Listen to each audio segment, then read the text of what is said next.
KBR, inspiratif, terpercaya. Halo Warriors, selamat datang kembali di podcast Diskusi Psikologi persembahan KBR dan Into the Light Indonesia. Hapus stigma, peduli sesama, sayangi jiwa. Apa kabar di Warriors? Mudah-mudahan kalian semua dalam keadaan baik-baik saja, sehat semua. Dan jangan lupa selalu jaga kesehatan. Dan episode kali ini saya Don Brady ditemani oleh siapa? Iya, jadi aku harus memperkenalkan diri nih. Harus dong. Oleh Yasmin. Halo Warrior, semoga kabarnya baik ya. Don gimana nih kabarnya? Baik Yasmin. Nah, kali ini kita mau ngobrolin soal saat rasa hampa menimpa. Langsung gloomy gitu rasanya. Iya. Tapi sebenarnya ya pengen tanya dulu di Bina. Kemarin kan di tanggal 10 Oktober itu ya kita memperingati Hari Kesehatan Mental Sedunia. Yes. Tapi lo sendiri punya cara nggak sih untuk menjaga kesehatan mental? Punya. Dan menurut aku cara itu harus banyak juga ya. Aku pun macam-macam caranya. Tapi emang yang paling ampuh itu kalau udah bisa ketemu alam sih. Dan sekarang ini tuh lagi ngetren namanya forest bathing. Tahu nggak tuh? Belum pernah dengar sih. Iya, dari muka lo juga kayaknya lo nggak tahu begitu sih. Dan ini asik banget soalnya dong.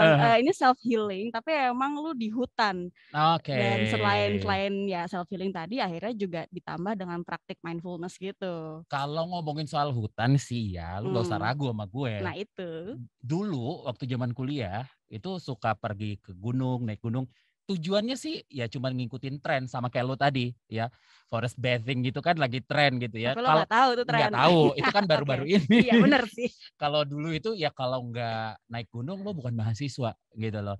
Jadi ya enak aja gitu ke hutan ya nggak kayak di kota yang rame gitu loh. Jadi bisa dengar suara alam, dengar suara-suara aneh ya enggak lah ya. Agak mistis nih segmennya jadinya. Iya. Tapi kalau gitu lo emang berusaha untuk menghindari keramaian kota dengan pergi ke hutan. Iya. Kalau gue tuh agak sedikit beda. Justru di tengah keramaian kota gue kadang-kadang ngerasa malah hampa dan kosong. Akhirnya gue lari ke hutan kayak Cinta dan Rangga. Iya. Artinya itu berarti lo pernah ngerasain ya hampa dan kosong gitu ya. Semacam feeling loss lah ya, dan nggak tahu mesti ngapain gitu dalam hidup, makanya lari ke hutan. Iya, aduh pernah banget sih, dan itu bingung gitu loh rasanya gitu kan. Katanya orang quarter life crisis atau apalah gitu. Buset. Tapi itu kata orang. Kata diri sendiri tuh bingung dan nggak tahu ya. Kalau sekarang gue tanya lo nih Don, lo sendiri penasaran nggak sih kenapa ini bisa terjadi dan ya sebenarnya kenapa sih gue tuh kenapa gitu. Orang-orang yang feeling lost tuh kenapa sih? Gitu. Daripada kita sama-sama bingung. Ya kan, dan belum tahu nih jawaban pastinya seperti apa, mending kita langsung bahas bareng psikolog yang sudah bareng kita di sini. Kita sudah kedatangan seorang psikolog yang bakal membantu menjelaskan seputar perasaan hampa gue, lo, dan kita semua. Kita semua Warriors. Ada siapa nih di sini? Ada Kak Indah Sundari, psikolog klinis sekaligus host yang sudah warawiri di TV. Di Kak Indah, hai, apa kabar? Halo, kabar baik, alhamdulillah. Don sama Yasmin gimana kabarnya?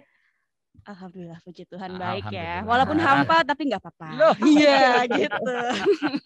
Kak Indah, tadi gue sama Yasmin itu sudah ngobrolin soal hampa dan pergi ke hutan, kemudian pecahkan gelas gitu biar ya. ramai referensinya. Tapi anak muda zaman sekarang nih ya, Kak Indah, itu ada aja yang sering ngerasa hampa atau kosong bagaikan jiwa-jiwa yang tersesat gitu loh. Nah mereka nggak tahu mau ngapain dalam hidup, bahkan nggak tahu apa sih sebenarnya tujuan hidupnya. Sebenarnya apa sih itu perasaan hampa dan kenapa perasaan itu bisa muncul di Kak Indah? Oke, hampa ya, kayak lagunya Ari Lasso ya. Tahu nggak lu Yasmin? Tahu sih. Kita agak lawas bener juga ya. Aduh. Tahu. Tahu lah ya. Ya. Nah kalau misalnya kita ngebahas soal hampa nih, tadi kan Don sama Yasmin juga bahas tentang perasaan ya. Perasaan itu kan ada kaitannya sama emosi ya. Dan kalau emosi itu sebenarnya banyak banget jenisnya gitu. Kita kalau bicara soal emosi dasar, kita mungkin bisa bilang marah, seneng, sedih, takut gitu. Tapi bahkan ada banyak sekali perasaan-perasaan kayak misalnya terharu, terus misalnya terkejut, dan bahkan hampa yang justru jadi bagian dari perasaan itu sendiri gitu loh. Jadi kalau misalnya kita bahas hampa itu apa, ya bagian dari emosi sebenarnya. Tapi exactly emosi yang seperti apa, itu yang sebenarnya kadang kita sebagai manusia tuh kecampur-campur. Karena saking banyaknya emosi di dalam manusia, bisa aja si berbagai emosi ini jadi satu kesatuan. Nah, salah satunya itu dalam bentuk si hampa itu. Kalau misalnya ditanya nih, misalnya sebelum aku ngejawab deh, kalau misalnya aku nanya versinya Don sama Yasmin, kalau menurut kalian berdua, hampanya versi kalian apa? Aku dulu. Boleh dong. Ya sama kayak lagu Ari Lasso, hampa terasa hidupku tanpa dirimu. Asik. Karaoke diputar Kak. Ya, jadi beda ini. Kalau lu gimana? Kalau gue mengasosiasikannya dengan warna. Hampa tuh kayak hitam gitu. Tapi bukan hitam pekat kayak duka. Lah jadi puitis lagi. Berat nih. Tapi kebayang kayaknya ya. Ya kebayang. Lu ngelihatnya ya hitam aja gitu. Masuk terowongan gitu loh, hampa gitu kan. Gak ada terang cahaya Nah, gitu. Oke. Nah dari situ juga kelihatan kan dari dua orang yang berbeda aja jawabannya bisa beda loh. Ngasih analoginya bisa beda. Kalau misalnya kita nanya sama orang nih gitu, sedih tuh apa sih menurut kalian? Pasti rata-rata bilang ya sedih tuh pas lo keluar air mata. Atau sedih tuh pas lo ngerasain sakit tertentu. Jadi lo ngerasa sedih gitu. Rata-rata kalau perasaan sedih tuh bisa lebih universal gitu pengertiannya. Tapi kalau hampa ini itu tadi karena berbagai emosi campur aduk jadi satu, jadi bisa jadi pengalaman tiap orang juga beda-beda. Yang jelas memang kalau kita coba tarik garis lurusnya, hampa itu tuh kayak kita memang berada dalam satu titik atau satu ruang di mana kita bingung menentukan ini saya tuh kenapa ya gitu. Yang saya rasain apa, yang terjadi sama saya apa, yang saya mau apa. Nah, karena memang campur aduknya itu, jadinya bikin kita nih yang ngerasain hampa juga jadi bingung gitu. Kita tuh sebenarnya kenapa sih? Gitu. Bingung nggak? Makin bingung atau malah makin hampa? Kayak nano-nano nih ya. Tapi kalau gitu Kak Indah, perasaan hampa ini bercampur sama bingung itu jadinya wajar nggak sih untuk dialamin? Apa emang ini ya dialaminnya sama anak muda aja gitu? Oke. Aku rasa wajar sih ya, karena sebenarnya gini, kita tuh kan manusia tuh pasti ngerasain yang namanya emosi. Justru semakin wajar ketika kita bisa ngerasain berbagai jenis emosi dalam diri kita. Jadi kalaupun suatu hari kita ngerasa hampa, terus kita ngerasa ada sesuatu yang terjadi sama diri kita, tapi kita nggak ngerti gitu, ini tuh apa. Atau mungkin kadang kalau anak-anak zaman sekarang tuh membahasakannya, duh, nggak tahu nih kayak kosong aja gitu gue tuh, gitu kan. Biasanya kayak gitu ya, ada yang hilang aja gitu, kayak ada yang kosong gitu kan. Nah, itu sebenarnya wajar banget sih untuk dirasain.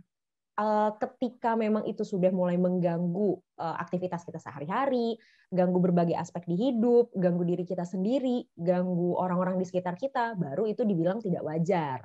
Tapi kalau misalnya tidak mengganggu dan masih bisa kita atasin gangguannya, ya itu sih wajar-wajar aja, karena ya sebagai manusia sudah sewajarnya kita ngerasain berbagai emosi sih. Oke.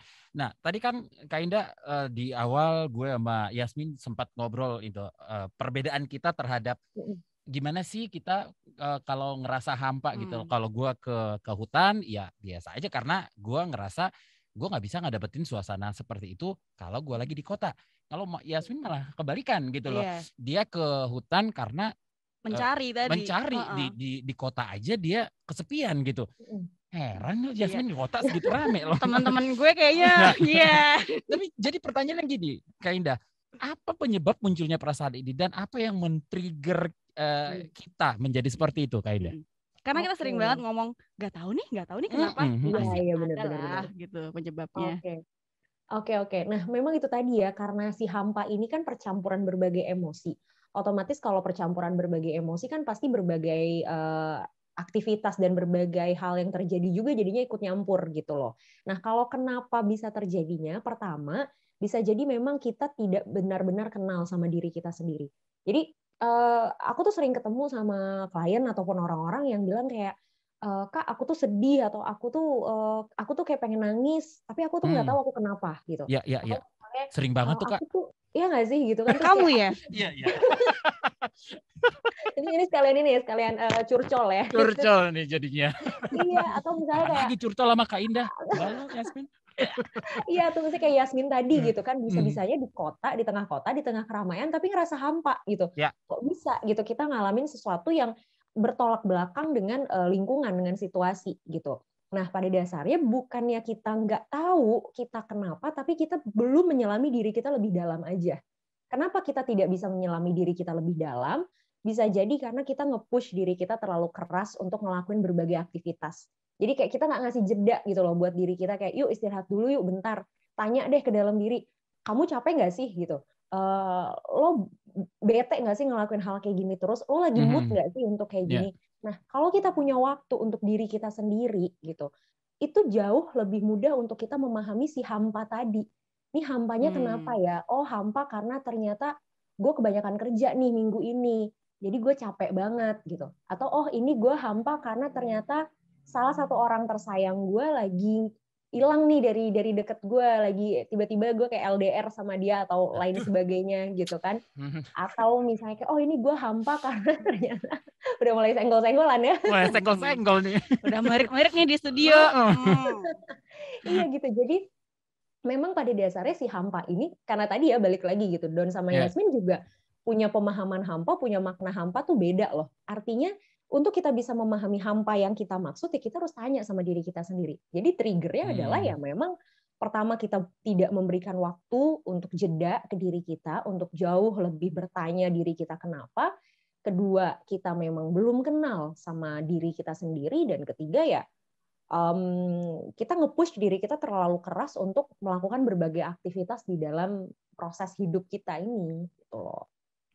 Jadi emang ternyata terlalu sibuk tuh malah bisa juga bikin kita makin hampa gitu ya. Padahal kita kira ya udah biar kita nggak ngerasa kosong, gabut, kita berproduktif aja. Tapi di tengah-tengah itu semua bahkan setelah melewati fase yang terlalu produktif malah akhirnya kok kosong ya. Itu beda lagi loh sebenarnya sama gue nih Kak Indah.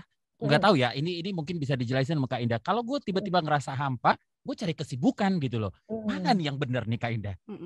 Atau mungkin tepatnya lebih ke, jadi kapan, kan kita tadi ngomongin wajar dan nggak wajar ya. Jadi batas wajarnya sampai mana? Atau mungkin bukan batas kali ya, durasi si hampa ini gitu ya. Iya, wajarnya tuh durasi hampa tuh yang gimana gitu. Kapan bisa dibilang udah terlalu berlarut gitu. Oke. Nah sebenarnya kalau bicara durasi emang agak sulit untuk mengeneralisir ya gitu, karena balik lagi gitu, kita kalau ngomongin masalah mental tuh benar-benar personal banget, apalagi kalau ngomongin emosi atau perasaan gitu ya. Jadi kalau ditanya durasi memang bisa beda-beda tiap orang. Tapi kalau tadi Yasmin sempat singgung terkait batasan nih gitu, mana yang dibilang wajar sama mana yang dibilang hampanya nih udah nggak wajar, adalah kita coba cek aja gitu ke diri kita, pekerjaan kita, relasi kita dengan orang lain di sekitar kita, relasi kita dengan diri kita sendiri itu masih berjalan baik nggak? Misalnya even kita ngerasa hampa, kita masih bisa ngerjain kerjaan nggak ya? Kita masih bisa nge-push diri kita untuk bekerja nggak ya? Even kita ngerasa hampa, misalnya kita habis diputusin pacar gitu, kita masih bisa komunikasi nggak ya sama teman-teman kita? Kita masih mau nggak ya nongkrong sama orang-orang terdekat kita? Masih mau nggak ya ngobrol sama keluarga? Even misalnya kita habis kena masalah yang gede banget gitu, kita masih mau nggak ya makan dengan enak gitu? Mau nggak ya kita mandi di rumah dengan bersih dan wangi? Nah, kalau itu masih masih berjalan meskipun perlu di-push, perlu dipaksa, ya sebenarnya itu masih dalam tahap wajar gitu. Karena memang namanya hampa atau perasaan lainnya itu kan pasti butuh proses. Contoh deh, kita lagi sedih, kita nangis. Abis kita nangis kan kita nggak tiba-tiba, oke, I'm happy gitu, gue bahagia banget sama hidup gue, kan enggak ya, nggak tiba-tiba gitu kan. Ada prosesnya gitu. Nah termasuk si hampa ini gitu loh. Jadi kalau pertanyaannya tadi kayak Indah yang soal kita berbeda tuh, kalau gue tuh ngerasa hampa gitu, cari kesibukan gitu loh. Kalau malah Yasmin tadi bilang ternyata kesibukan itu tidak menghilangkan si hampa ini gitu loh. Jadi gimana tuh Kak Indah? Jadi kalau misalnya kita ngebahas kenapa kok pengalamannya Don sama pengalaman Yasmin bisa beda gitu. Don ngerasa justru ketika hampa malah nyari produktivitas, nyari kerjaan. Nah kalau misalnya Yasmin justru sebaliknya nih gitu kan ya. Nah, kenapa bisa beda ya? Karena balik lagi gitu. Tadi kita udah sempat bahas pengalaman psikis atau pengalaman mental setiap orang itu memang pada dasarnya beda-beda. Triggernya bisa beda, responnya juga bisa beda, cara menyelesaikan masalahnya juga bisa beda. Gitu. Ada orang yang emang suka banget kerja, dia ngerasa lebih produktif, dia ngerasa lebih berenergi dan lebih percaya diri dengan bekerja. Tapi ada orang yang ya ampun capek banget nih gue kerja mulu, leisure time dulu boleh nggak sih gitu loh. Nah ada justru orang yang ada orang yang justru malah nyantai, malah nggak ada kerjaan tuh dia panik gitu kan, dia ngerasa wah nggak bisa nih gue kayak gini gitu. Jadi ya memang beda, ya pasti akan beda karena tiap orang pengalaman dan kebutuhannya juga beda-beda. Iya sih benar-benar tiap orang unik gitu ya berarti. Yes, Jangan ketawa dong, kamu pelarian tadi berarti. Bukan pelarian, lo kalau gue bilang berarti lo alasan doang gimana tuh? Ya gue bilang lo pelarian doang berarti. Iya, impas ya. Impas. Nah, Kak Indah, kita tadi udah sempat ngobrol gimana perasaan hampa itu supaya masih dalam batas yang wajar, kita masih bisa beraktivitas dengan normal gitu ya. Tapi let's say akhirnya perasaan hampa ini udah berlarut-larut dan berlebih atau berkepanjangan. Dampaknya itu apa sih Kak? Bukan supaya ya, dampaknya ini apa dari perasaan hampa yang terjadi dalam waktu yang lama? Oke. Pasti dampak yang pertama akan terasa itu adalah menurunnya produktivitas sih. Dalam hal apapun ya, bukan cuma dalam bekerja ya. Produktivitas kita secara individu, produktivitas kita secara sosial, produktivitas kita dalam berkarir itu juga pasti akan menurun. Lalu yang kedua, kita mulai menarik diri dari berbagai aktivitas di lingkungan, baik personal ataupun secara kelompok gitu. Itu kita mulai menarik diri. Dan ketiga, kita mulai kehilangan motivasi nih. Kehilangan motivasi ini bukan cuman kayak, aduh gue malas kerja, terus gue nggak mau kerja lagi, atau aduh gue malas ketemu orang, enggak. Tapi kehilangan motivasi ini benar-benar nggak punya minat akan apapun gitu. Even kayak hal sederhana kayak gue pengen hari Minggu karena libur gue nonton TV misal gitu. Minat gitunya tuh nggak ada. Bawaannya tuh ya emang pengen mager-mageran, tidur, nggak ngapa-ngapain. Bahkan untuk sekedar buka medsos pun mungkin enggak gitu. Jadi benar-benar kehilangan minat untuk apapun. Dan yang terakhir ya ini yang paling bahaya adalah stres berkepanjangan atau bahkan sampai depresi. Itu sih yang paling bahaya. Oke, tuh ya. Sebelum kita break, one quick question Kak Indah. Ini perasaan hampa atau enggak? Kangen tapi nggak tahu kangen sama siapa. Loh. Itu mungkin harus dicari siapanya ya. Itu yang hampa bukan perasaan aja. Siapa emang dong? hati lu udah hampa banget kayaknya.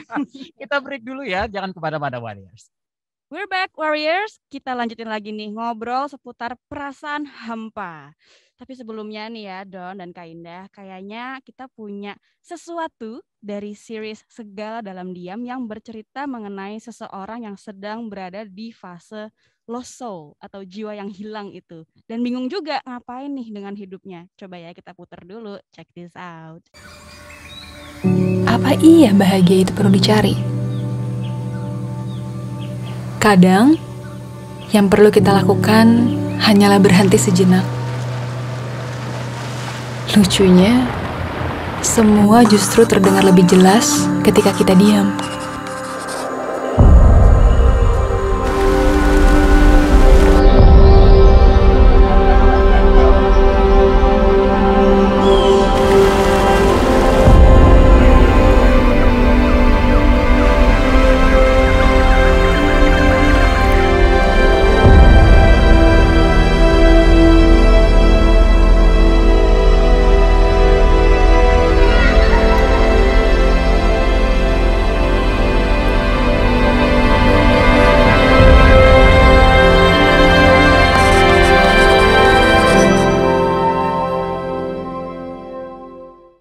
Itu tadi trailer dari series Segala Dalam Diam tentang perjalanan kehidupan Uta yang diperankan oleh Dinda Kirana. Jadi Uta itu adalah seorang anak muda perkotaan yang sedang terpuruk dalam hidupnya. Pandemi mengubah segalanya di hidup Uta. Seorang senior desainer grafis, ya kan? Jadi dia harus merelakan pekerjaan yang sangat penting untuk hidupnya. Ia bergelut dengan kondisi mentalnya yang mulai tidak stabil dan berusaha keras untuk bangkit dari titik terendahnya dalam hidupnya. Dan tadi di trailer juga kelihatan ya Uta pun bangkit dari keterpurukannya, dia melakukan self healing di hutan ini, forest bathing tadi ya gue maksud. Iya benar. Dan buat yang penasaran, saksikan aja nih di YouTube episode 1 series Segala Dalam Diam yang udah tayang tanggal 10 Oktober kemarin, bertepatan dengan Hari Kesehatan Mental Sedunia. Series ini juga didukung oleh Hutan Itu Indonesia. Nah, kita balik lagi ke Kak Indah kali ya, Kak Indah. Oke, Kak Indah. Gue mau nanya sedikit nih tentang apa yang disinggung dalam video tadi ya.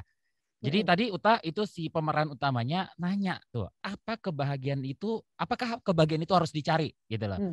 Jadi ini menarik banget sih pertanyaannya. Kalau menurut Kak Indah sendiri bagaimana? Apakah kebahagiaan itu adalah suatu hal yang harus dicari?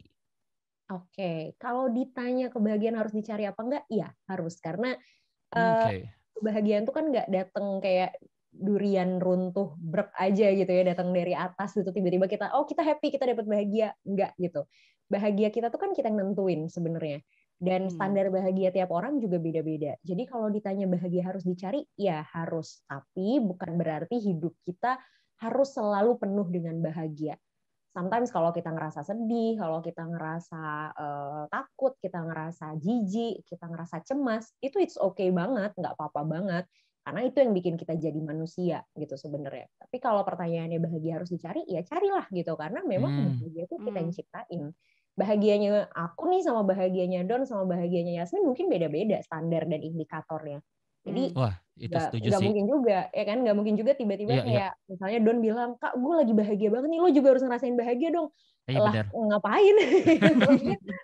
lo bahagia dengan let's say misalnya lo bahagia karena hari ini bisa kerja keras banget gitu. Sementara gue yang lagi capek, terus kayak gue bahagianya tidur gitu ya, gimana? Betul. Iya. Berarti Gitu. setuju nggak sih Kak Indah, Yasmin, kalau ada, gue nggak tahu ya siapa yang nyiptain quote ini, bahagia itu sederhana. Bahagia. Pernah dengar dong Kak Indah ya? Wah, itu orang pernah denger ya? Semua orang pernah dengar pasti. Semua orang yang stres banget udah pernah denger gitu. Tapi setuju nggak Kak Indah?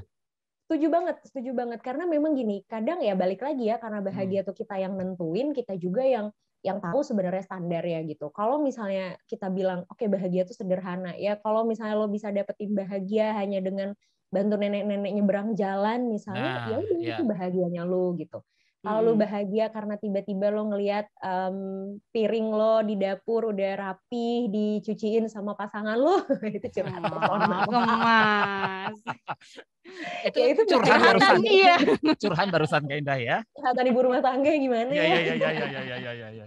Tapi ya Kak Indah, kalau gitu apakah dengan mencari kebahagiaan justru bisa menjadi salah satu cara untuk mengatasi si perasaan hampa tadi itu? Iya, benar banget. Sebenarnya ketika kita mencoba mencari apa sih yang bikin kita happy, apa sih yang bikin kita punya emosi yang positif lagi, itu kan jadinya bisa mengatasi berbagai hampa yang ada di diri kita. Hampa ini kan di tengah-tengah ya, either kita kayak antara kita ngerasain emosi negatif sama kita ngerasain emosi yang positif. Kita tuh bingung gitu, kita tuh ke kutub yang mana sebenarnya. Nah, ketika kita nyari si bahagianya kita kan akan ketariknya ke kutub yang positif. Tapi kalau pas kita di posisi hampa, kita malah nyari hal-hal yang negatif, kita malah bikin situasi dan perasaan kita makin down, ya kita ketariknya ke kutub yang negatif. Jadi memang ya pilihan kita, dan benar banget mencari sesuatu yang bahagia itu bisa narik kita ke kutub yang positif dari si perasaan hampa yang basicnya tuh ada di tengah-tengah gitu loh. Setuju. Gue bahagianya kalau ketemu alam, Don. Kalau lu gimana? Gue bahagianya kalau bisa tidur dengan nyenyak. Oh, di alam. Di alam tapi tetap simple juga ya. Gimana? Ya sederhana, benar sih, benar sih. Sederhana kan? Tapi kalau kita tadi sempat ngomong tentang lu suka ke hutan juga, ke gunung, gue juga sebenarnya suka gitu. Nah, berarti kan ini tadi kutub positif kita mungkin ada di alam, yaitu hutan itu. Berarti Kak Indah, bisa juga nggak sih perasaan hampa tuh diatasi dengan kegiatan yang bikin kita terhubung dengan alam? Ya. Setuju banget. Itu tadi sebenarnya kayak aku mau coba bahas terkait dengan kenapa sih beberapa orang bisa dapetin aura positif dan dapetin kayak recharge atau refresh lagi tuh ketika mereka balik ke alam. Jadi sebenarnya memang science tuh ya, penelitian psikologi juga banyak banget yang ngebahas kalau back to nature, ngelihat sesuatu yang berkaitan sama alam, ngelihat sesuatu yang ijo-ijo, itu tuh benar-benar bisa naikin mood kita lagi ke arah yang lebih positif. Kadang gini, di situasi kayak gini kan belum tentu kita bisa langsung cering datang ke alam ya gitu, apalagi buat kita yang mungkin hidup di perkotaan misalnya, butuh proses untuk kita bisa datang ke alam gitu, untuk ke hutan segala macam. Nah, kadang ketika memang situasi lagi butuh banget untuk kita back to nature ini, tapi kondisinya nggak mendukung, kita keluar sebentar aja dari kamar kita atau dari rumah kita datang nih ke teras halaman kita atau ke taman depan rumah. Kita lihat tuh pohon-pohon atau daun atau tanaman hijau-hijau, itu sebenarnya secara psikologis udah bisa memberikan dampak positif loh. Gitu. Dan itu memang penelitian yang dibuktikan oleh banyak banget ahli psikologi. Jadi salah satu rekomendasi sebenarnya ketika kita mau healing atau kita mau bebas dari si perasaan hampa ini, ya datanglah ke alam, kembalilah ke alam, lihatlah sesuatu yang hijau-hijau yang memang basicnya bisa menyegarkan dan membuat mood kita jadi lebih positif lagi. Setuju banget sih. Oke. Tapi Kak Ida, kapan perasaan hampa ini dianggap sudah terlalu parah dan butuh pertolongan? Tadi di awal sudah sempat ditanya durasi gitu ya, nggak ada batas waktunya gitu loh. Tapi kalau dibilang, wah udah parah nih si hampa lo nih, Gi cari Kak Indah Gi gitu. Gimana? Kapan tuh Kak? Terima kasih bridging-nya. Oke, kapan kita tahu kalau misalnya si perasaan hampa kita ini udah dibilang masuk kadar parah ya gitu, atau udah jadi warning lah ibaratnya buat kita ya. Nah, memang yang pertama paling bisa kita cek adalah dari 3 aspek dalam kehidupan kita sehari-hari. Yang pertama aspek tidur, yang kedua aspek makan, dan yang ketiga aspek beraktivitas atau bekerja kita. Jadi kita lihat dulu di cycle itu nih, cycle tidur kita masih aman nggak ya? Masih 8 jam sehari nggak ya? Atau kayak kita udah mulai insomnia misalnya, atau malah tidur terus gitu kan, males banget buat bangun. Terus yang kedua, cycle makan kita gimana? Masih nafsu nggak nih kita makan?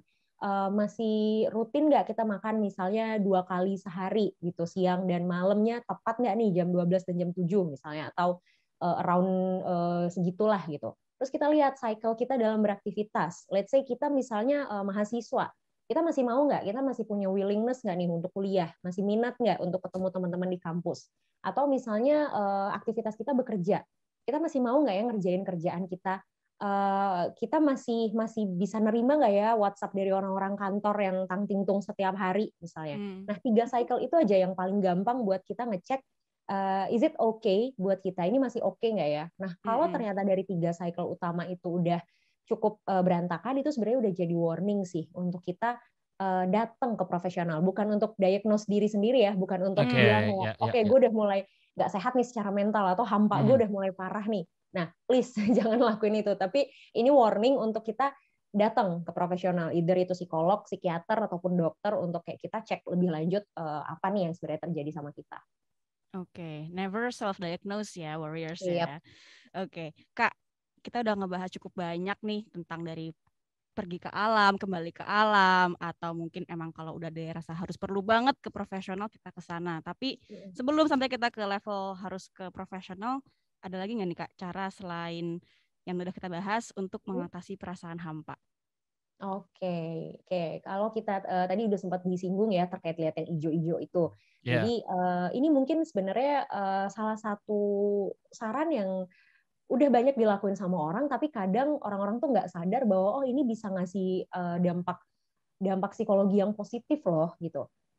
Ketika sekarang kan kita lagi banyak WFH nih ya, sekarang tuh gitu, entah itu yang bekerja atau yang sekolah atau yang kuliah, itu rata-rata kan dari rumah. Nah, coba deh untuk nyimpen tanaman hijau di dalam rumah atau di area kerjanya kita, supaya ada keseimbangan mood yang positif dan negatif. Jadi ketika kita produktif atau energi kita drain untuk bekerja, untuk kuliah, untuk sekolah, itu secara psikologis itu disirkulasi dengan adanya si tanaman hijau ini.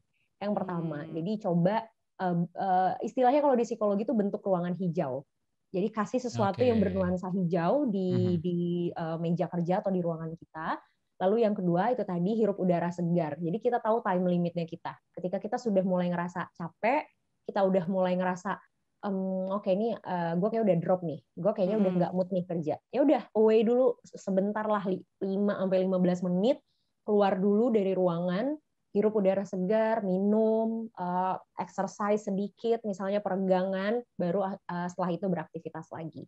Dan yang ketiga, ya temukan hobi yang realistis. Jadi di situasi yang sekarang memang kita harus punya waktu untuk diri kita sendiri, melakukan hal-hal yang memang basicnya kita suka gitu loh. Dan balik lagi realistis. Jadi kadang tuh gue suka ketemu sama orang-orang yang ya tapi gimana Mbak gitu, gue hobinya main basket, sekarang kan pandemi, ya cari yang lain gitu. Maksudnya kita ini kan manusia berpuluh-puluh tahun hidup, kan kita nggak cuma ngelakuin aktivitas basket dari kita lahir sampai kita gede kan. Dan coba temuin aktivitas lain selain basket yang memungkinkan untuk tetap kita lakukan dalam situasi seperti ini. Jadi itu mungkin 3 hal sederhana yang bisa kita lakukan untuk keluar atau mengatasi si perasaan hampa yang kadang datang di tengah-tengah situasi kita. Oke. Tadi sempat amazed loh, tadi sempat kaget juga pergi 5-15 menit, kirain hari tadi disuruh. Enggak dong.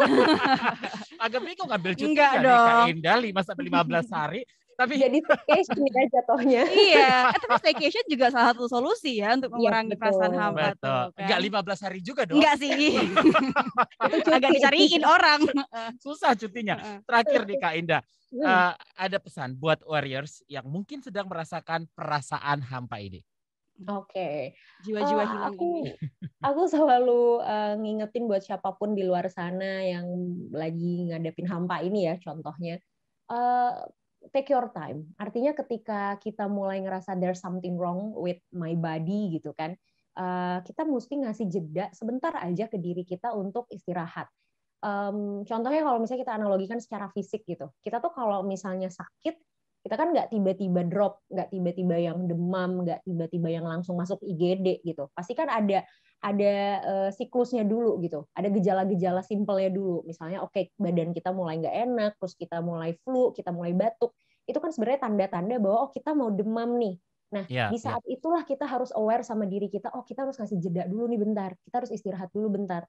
Jadi jangan tunggu kita sampai tumbang, jangan tunggu kita sampai drop, baru kita selesai, baru kita istirahat. Kasih waktu ke diri kita sebentar aja ketika memang kita sudah mulai ngerasa ada sesuatu yang nggak baik terjadi sama diri kita. Jadi pertama take your time untuk diri sendiri, dan yang kedua benar-benar ketahui limitnya kita di mana, ketahui batasnya kita di mana, jangan memaksakan, lebih aware dan peka sama diri sendiri. Ya setelah itu ya cari aktivitas yang memang kamu suka untuk kamu lakukan. Oke. Badan kita tuh pinter sebenarnya, ngasih kita tanda-tanda dan semuanya itu kita udah punya semuanya dalam diri kita sendiri ini ternyata. Setuju. Wow, aku ngerasa tidak jadi hampa lagi untuk hari ini paling enggak ya. Wow. Kak Indah ya. Curcol gratis loh sama Kak Indah tuh. Langsung pelong ya. Habis ini aku beli tanaman sih buat di meja kamar tidur gitu ya. Kalau kita nggak bisa ke hutan, ya udah hutannya bawa ke kita aja. Oke Kak Indah, terima kasih banget udah bersedia untuk sharing pengetahuannya tentang mengatasi perasaan hampa di episode kali ini. Dan juga Warriors, sampai sini dulu podcast Disko kali ini yang hari ini. Episode ini khususnya didukung oleh Hutan Itu Indonesia.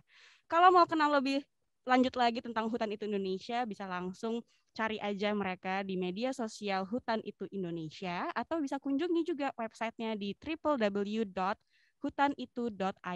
Dan terima kasih juga buat Warriors yang sudah mau mendownload dan mendengarkan podcast ini. Dengan mendengarkan podcast ini, semoga kita bisa membantu ya menghapus stigma di masyarakat, lebih peduli tentang orang-orang di lingkungan sekitar, dan tentunya jangan lupa untuk selalu menyayangi jiwa sendiri. Yeay, sampai ketemu lagi di podcast episode selanjutnya. Dengerin terus di kbrprime.id ya. Gue Yasmin. Gue Don, pamit undur diri. Bye-bye.